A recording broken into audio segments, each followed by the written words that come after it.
Bonjour à toutes et à tous. Marhaba bikoum. Mesdames et messieurs, chers invités, je voudrais vous remercier d'avoir accepté notre invitation aujourd'hui. Et c'est un immense plaisir de vous recevoir autour d'une conférence dont l'intitulé Tunisian Women and Data, Data and Artificial Intelligence Summit 2022.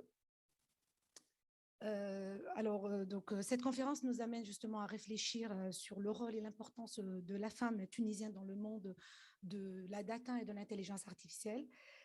Et ça sera l'occasion justement aujourd'hui de s'interroger sur les facteurs qui freinent cette parité en intelligence artificielle et comment construire la société numérique de demain, l'éthique et l'égalité. Alors, en effet, seulement donc aujourd'hui dans le monde, on trouve 12% à peu près de chercheurs dont le monde en apprentissage automatique sont des femmes. Ça reste quand même une statistique très inquiétante dans un domaine censé remodeler la société. Alors, les systèmes de l'intelligence artificielle devraient être utilisés pour favoriser un changement social positif et encourager la diversité, la non-discrimination et l'équité. Ancrer la mixité au sein de l'organisation, les institutions de l'université est un réel atout pour continuer à dynamiser la performance, l'innovation et la croissance partagée. Selon le constat, le manque des femmes conceptrices d'algorithmes accroît le risque des biais. Les lignes directrices visent fortement à éviter les biais injustes lors de la conception des produits et services de l'intelligence artificielle. Alors, les parties prenantes qui peuvent être directement ou indirectement affectées par les systèmes d'IA doivent être consolidées et impliquées dans leur développement et leur mise en œuvre. Ainsi, les systèmes d'intelligence artificielle doivent être conçus en tenant compte de l'ensemble des capacités, les compétences et les exigences humaines. Donc, impliquer davantage les femmes dont l'intelligence artificielle reste un véritable enjeu sociétal. Aujourd'hui, nous observons encore une représentation très faible des femmes dans les métiers de l'intelligence artificielle. La diversité dans une équité suscite l'émergence de nouveaux points de vue, de la richesse dans les idées et également les changements des comportements. Alors, il est fondamental que la femme tunisienne puisse participer activement à la transition numérique et ce, en tant qu'actrice de ce changement. Il faudrait renforcer davantage les capacités des femmes tunisiennes, surtout, dans l'utilisation des technologies. Alors, la transition numérique pourrait être une opportunité pour les femmes, et ce à travers les nouvelles offres d'emploi. Les jeunes femmes tunisiennes doivent prendre conscience de cette révolution des métiers et en tiennent compte dans leur choix d'orientation. Elles pourraient être les moteurs de cette révolution, que ce soit dans la conception de ces technologies que dans les usages futurs. Enfin, il est nécessaire de valoriser les métiers davantage du numérique auprès des jeunes, encore femmes tunisiennes, et les sensibiliser davantage. Cela pourrait se faire par la vulgarisation scientifique, c'est l'occasion aujourd'hui, et par la mise en avant de l'importance sociétale du domaine du numérique et ses dérivés, ainsi que par l'adaptation de l'apprentissage aux besoins du contexte tunisien. Dans cet esprit, notre conférence vise à répondre à toutes ces interrogations. Durant ces 2 jours, nous nous efforcerons de créer une atmosphère de débat dynamique, interactif, en vue de consolider les échanges autour de cette thématique. Cette conférence est le fruit de la coopération entre l'association tunisienne Reconnect, présidée par M. Semir Ayari, je vous donnerai la parole tout à l'heure, et l'université de WITS, par l'université donc de Stanford, ce qui nous permet d'organiser cette première édition. Donc, WITS, par l'association justement les WITS Women in Data Science en Tunisie. Nous avons rassemblé donc les meilleures intervenantes tunisiennes. Ce n'est qu'une première édition. Nous avons d'autres intervenantes très intéressantes aussi dans le domaine. Et aussi à l'étranger, nous avons invité d'éminentes intervenantes aussi étrangères. Alors, donc aujourd'hui, vous avez l'opportunité justement d'interpeller nos intervenantes qui se font une joie de répondre à vos questions. Alors, le site, je pense qu'on peut annoncer le site, donc tout le programme et les biographies de nos intervenantes sont sur le site www.witstunisien.org. Donc, le programme également et les biographies de nos chères intervenantes. Alors, nous sommes très heureux et heureuses donc, de vous recevoir, donc vous présenter cette conférence. Et puis, justement, nous remercions tous ceux et celles qui sont venus, qui ont accepté d'être présents aujourd'hui. Nous remercions également nos chères intervenantes également, speakers. Et donc, ça va être, donc le programme se déroulera sur 2 journées, 9h30. Bon, nous nous excusons pour le retard. Donc, c'est en mode hybride, justement. Donc, nous avons environ 1700 participants CEMIAC donc sur le net qui sont en train aujourd'hui de suivre la conférence en parallèle. La conférence sera également hybride sur des intervenantes en présentiel et des intervenantes à distance, notamment sur les 2 jours. Et la 3e journée, samedi le 19, ça sera totalement à distance. Donc, je remercie alors M. Semi, le président de Reconnect, Madame ici avec nous, Madame Semia Zouawi, doyenne de la FSEG et membre de l'UBCI Bank, la banque BCI que nous remercions pour leur soutien, leur encouragement, qui a cru à nous. Merci Dim Bensessi, merci beaucoup Dim. Parce qu'au départ, il faut dire les choses, on devrait le faire en webinaire, mais nous, on a voulu que ça soit en présentiel pour vous voir, pour échanger avec vous. Et un grand merci à Dim Bensessi qui a cru en nous et qui a tout fait pour que cette conférence soit réellement en présentiel. Merci beaucoup. Nous remercions également la GIZ, représentée par Madame Rim Bjewi, ici présente avec nous, donc Artificial Intelligence Industry 4.0 Teams Leader de GIZ tunisien, pour leur soutien également et pour justement de nous avoir donc accordé cette belle chance de présenter, d'organiser cette belle conférence en présentiel. Merci pour votre soutien. Donc, je cède la parole directement à Monsieur Semi Ayari, président de Reconnect.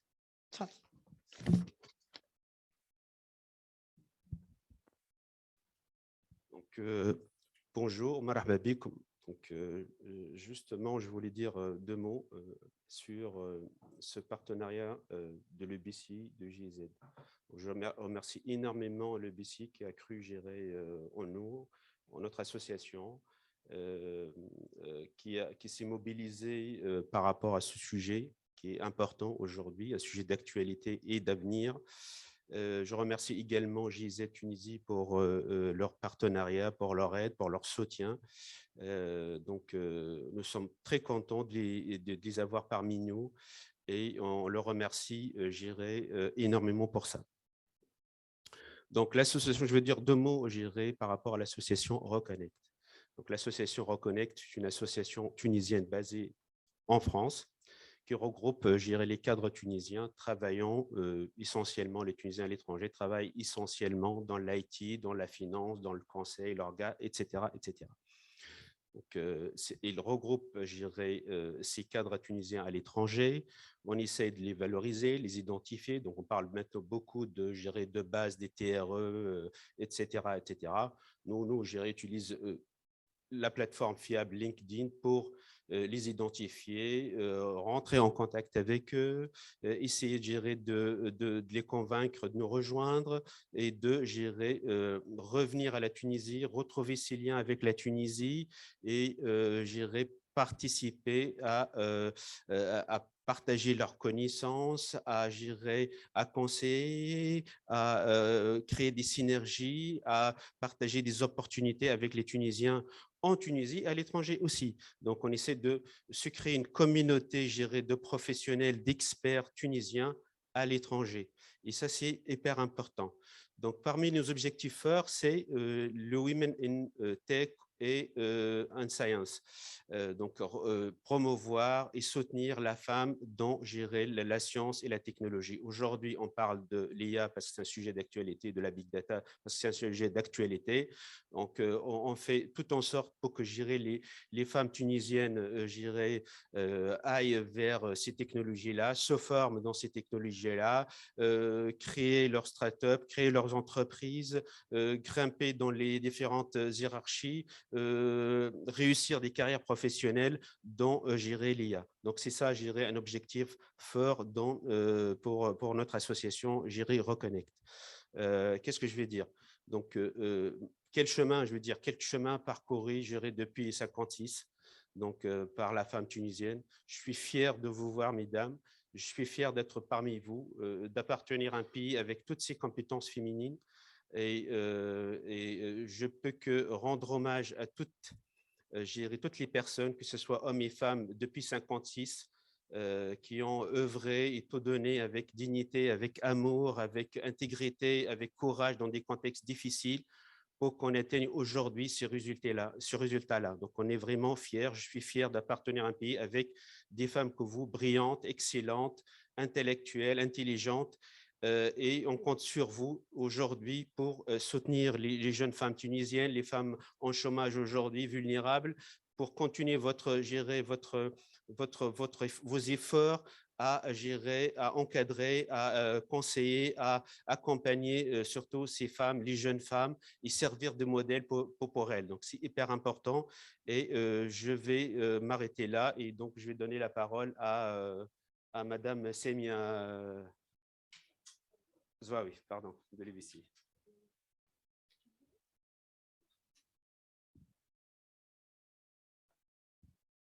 Merci, Sissemi.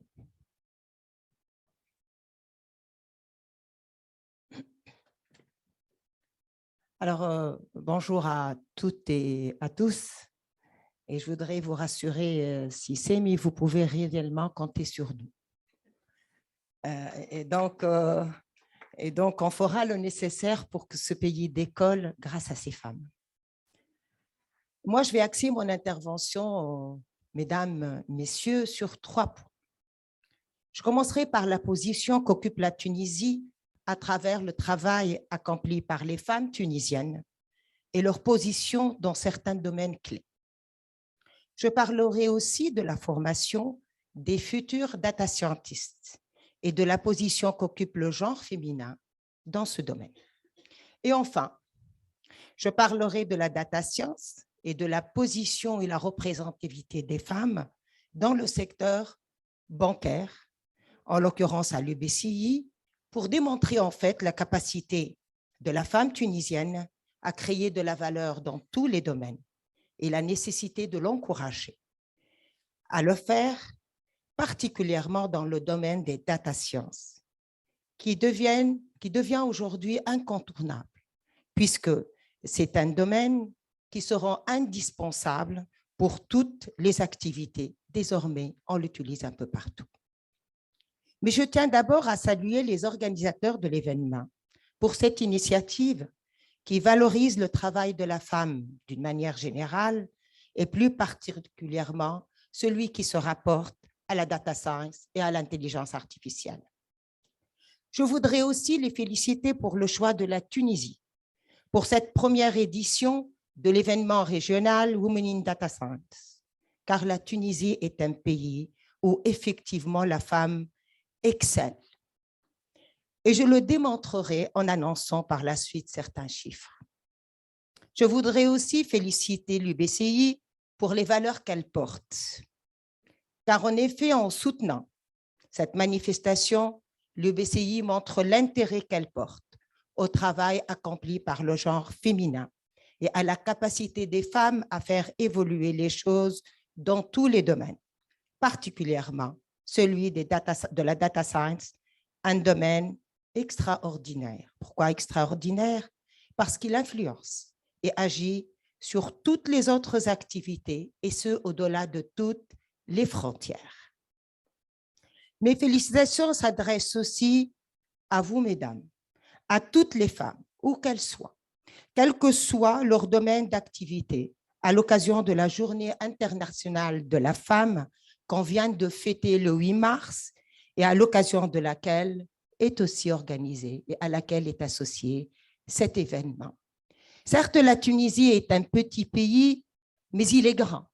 Il est grand par sa richesse, par ses compétences, par la volonté de ses femmes, que je remercie.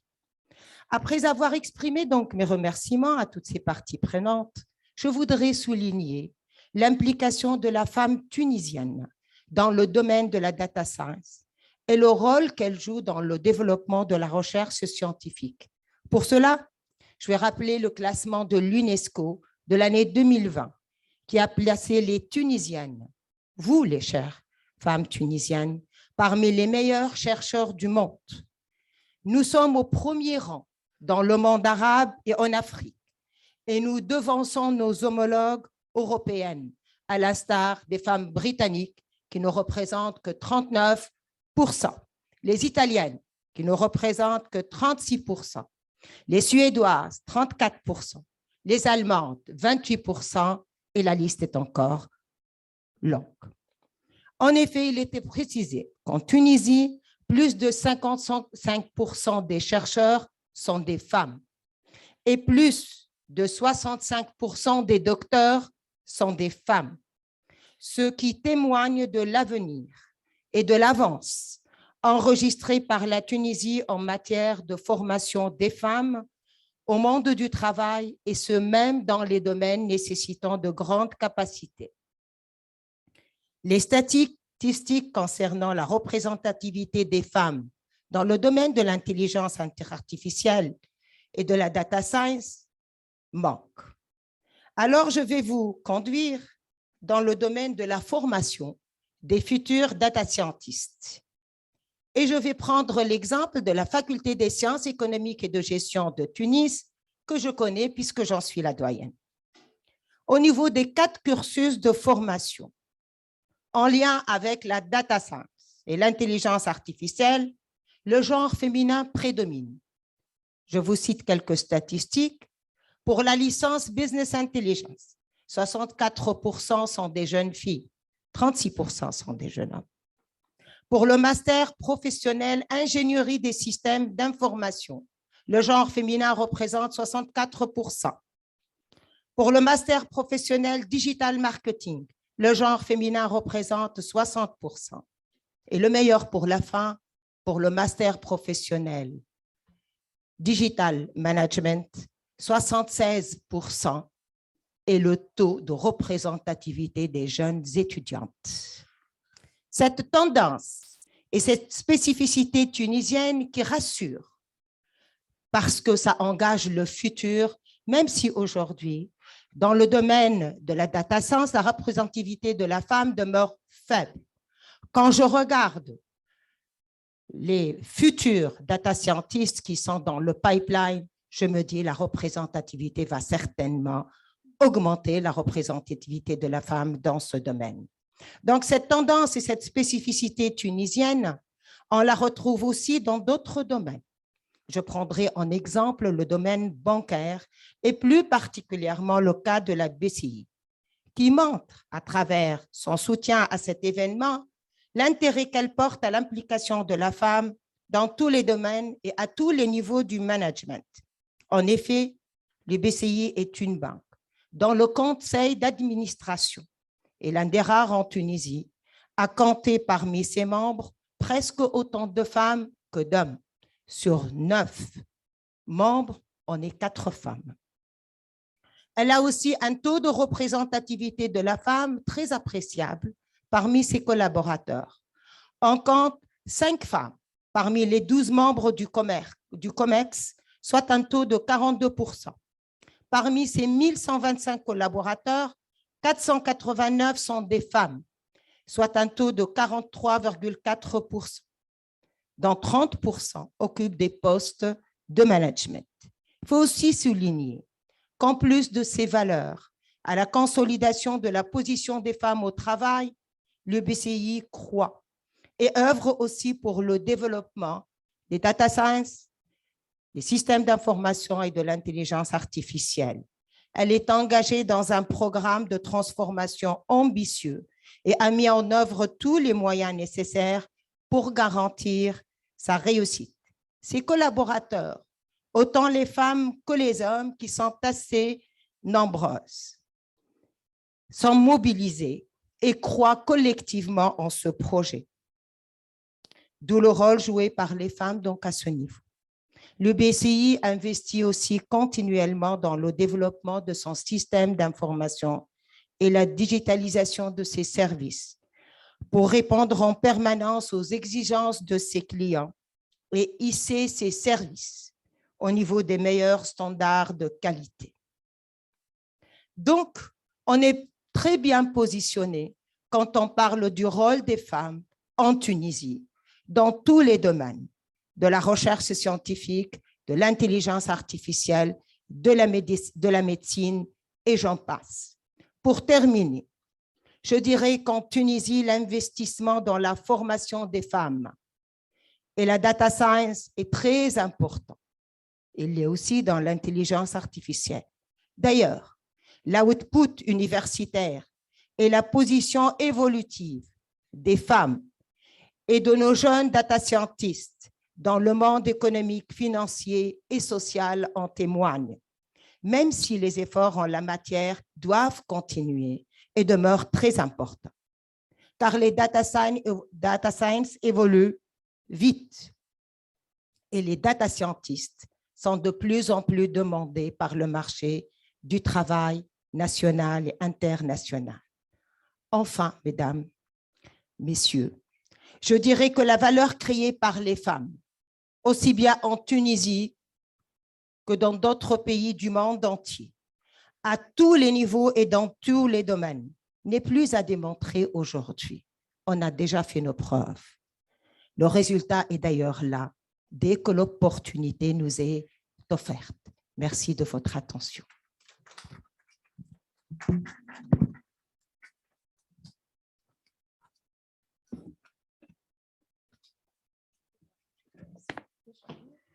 Merci, Madame Semia Zouaï. Merci beaucoup. Donc, nous cédons la parole directement à Madame Belima Bjeu de la GIZ.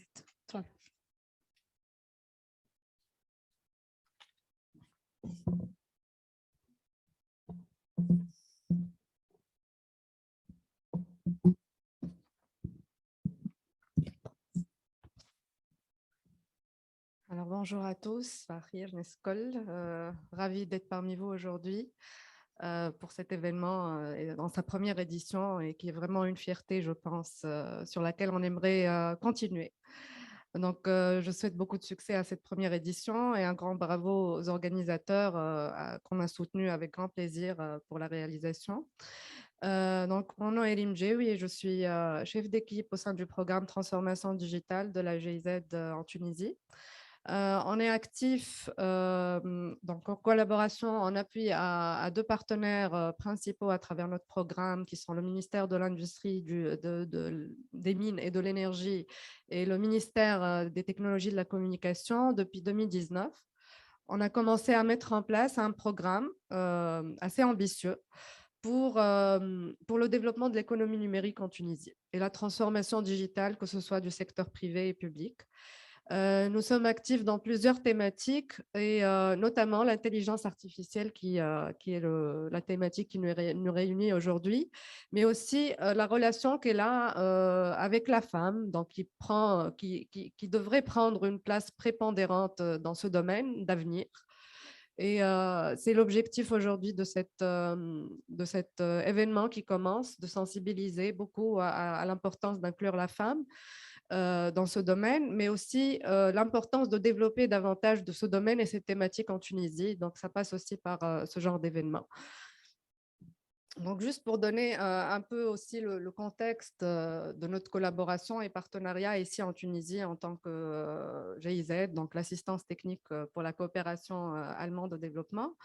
Depuis maintenant septembre 2021, excusez-moi, on a réuni un comité assez fort, donc combiné des deux ministères que j'ai cités tout à l'heure, Industrie et Technologie de la Communication, mais ils se sont rejoints aussi avec nous, le ministère de l'Économie et de la Planification et le ministère de l'Enseignement supérieur et de la Recherche scientifique. Et on est actif dans un comité de pilotage depuis quelques mois pour travailler sur la stratégie nationale de l'IA en Tunisie. Et ça, c'est maintenant une réalité. Donc, on a une stratégie en cours de développement, mais qui construit sur ce qui a déjà été acquis ou mis en œuvre par rapport aux stratégies en relation avec ces stratégies de l'IA. On a le plan national stratégique du ministère des Technologies qu'on essaie d'harmoniser aussi avec ces stratégies, mais aussi beaucoup d'actions qui ont été mises en place et qui ont émergé de l'écosystème auparavant. Donc, notre stratégie, elle est en cours de développement avec des consultations de l'écosystème suite à un travail aussi de benchmarking avec des exemples internationaux de pays avec un contexte similaire que le nôtre. On est appuyé par un organisme international qui s'appelle The Future Society et qui a développé la stratégie nationale du Rwanda en intelligence artificielle et qui est en train de développer aussi la stratégie du Ghana. Donc, on est fort de ses partenaires internationaux, mais aussi de l'écosystème local qui est avec nous pour développer la stratégie qui sera présentée pas plus tard que le mois de juin. Donc, on va avoir le rapport final. Là, on a un rapport intermédiaire sur lequel nous sommes en train de faire des révisions. Et donc, le rapport final va inclure des recommandations de politique publique, des cas d'usage sectoriel et surtout un plan d'implémentation, comment on va déployer cette stratégie. Et parmi les actions qu'on a déjà entamées pour déployer les orientations qui sont déjà claires et sur lesquelles on peut vraiment commencer à travailler, on a mis en place le hub d'intelligence artificielle. Donc, le hub IA, j'imagine vous avez vu le petit logo du hub IA. Donc, ça c'est notre identité maintenant et ça représente ce partenariat que j'ai mentionné tout à l'heure entre le secteur privé, secteur public et les partenaires internationaux pour avoir une entité qui va coordonner les acteurs entre eux, qui va aussi mettre en place des actions concrètes qui sont sur plusieurs axes maintenant.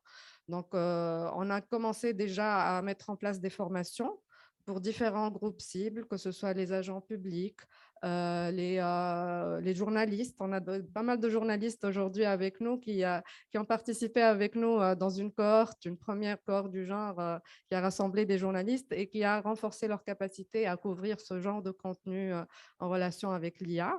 On assure la présence des femmes, bien sûr, et on a l'importance d'inclure le maximum de femmes avec nous, que ce soit dans les actions de formation qu'on est en train de mettre en place, mais aussi les projets d'implémentation qu'on va aussi accueillir au Hub d'intelligence artificielle à The Dot, qui est à quelques mètres d'ici au lac.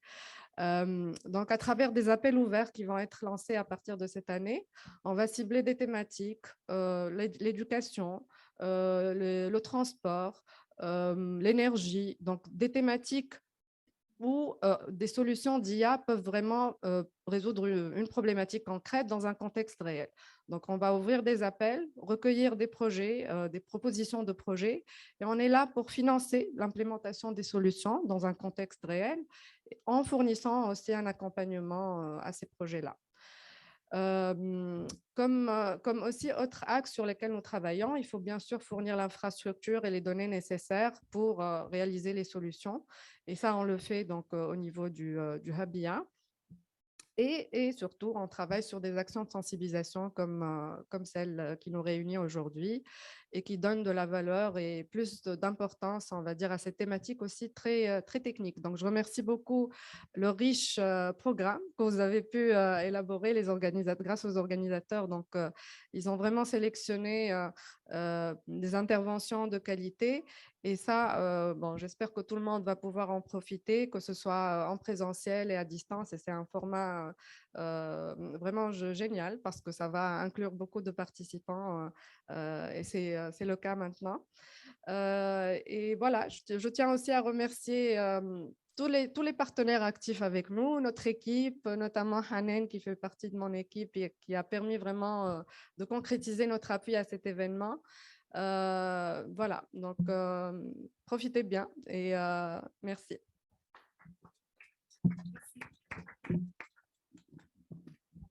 Merci beaucoup, merci Limjewi pour cette présentation. Donc, sans trop tarder, nous allons, avant de passer à la première keynote speaker, Nadine Hoffman, nous allons faire passer une vidéo de quelques minutes qui représente WITS Women in Data Science de l'Université de Stanford, qui a cru en nous, qui a cru à notre programme, à notre conférence et qui nous parraine.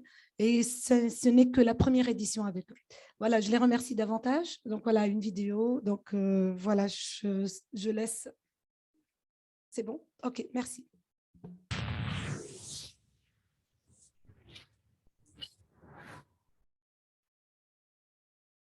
Data-driven decision-making is at the heart of so much in the world right now. We're making decisions not just for us now, but for future generations as well. The connection to data science is becoming more and more important to the work. The work has been going on for the last 25 years. So what really drives us at WITS is that we want diversity at the decision table here, and women absolutely need to be there. To me, a healthy data science community is one that embraces diversity. We started WIDS with a conference at Stanford University in 2015 with three main goals that haven't really changed. First, to inspire women to join or stay in the field of data science. Second, to educate everyone by highlighting fantastic women and their technical work. And third, to support women around the world. And wow, did we hit a nerve we didn't even know existed.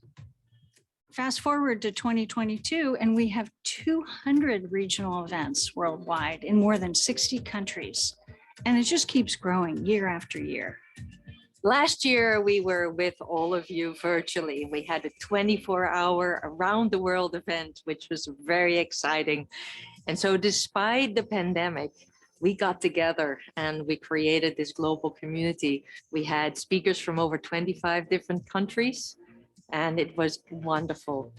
And one silver lining in an otherwise tough year in 2021 is that attendees to WIDS regional events could be from anywhere in the world. We also saw really interesting collaborations, WIDS ambassadors coming together to host events in Africa, Saudi Arabia, Colombia, and Central and Eastern Europe. One of the things I really love about WIDS is hosting the WIDS podcast. And we now have listeners from over 160 countries, which is just incredible, and many different guests. And I'm also really excited to announce that we'll soon have a co-host of the WIDS podcast, Cindy Orozco. We also had amazing participation in the WIDS Datathon this year. Over 4,000 registrants in the Datathon from over 90 countries participating in a challenge related to climate change.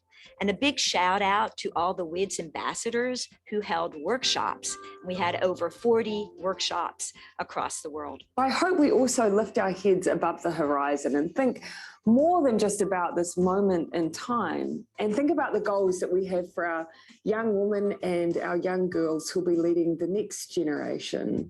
With the WIDS Education Outreach Program, which is focused on secondary schools, we've delivered materials to collaborators in over 50 countries around the world. We've had a great year despite all the challenges in the schools with COVID. We've had pilots everywhere from Covada, India, to New Haven, Connecticut, to a refugee camp in Jordan and beyond. New last year were the WIDS workshops, where instructors provided dozens of workshops that were attended by thousands of attendees worldwide, online. These WIDS initiatives would not be possible without the generous support from our sponsors, the global visionaries, the innovation leaders, and everyone at Stanford. One thing we've been very excited about this last year is working on what we call the WIDS Academy. We got interested in understanding better what the barriers were for young women and for minorities to enter this exciting field, and how we could possibly remove those barriers, and what sort of programs could we put in place with partners all over the world to help. Our ultimate aim with WIDS is to increase the percentage of women in data science, to achieve at least 30% women across all domains and at all levels, from students to senior leaders by the year 2030. And we call this 30 by 30. We believe 30% is a tipping point. That's when women truly believe that they are part of a group and they can contribute and have great impact. And we hope that you join us all in reaching this big goal. For now, though, whether you're at Stanford or at one of the regional events worldwide, or just in your living room, you are a part of the WIDS worldwide movement. Welcome to WIDS!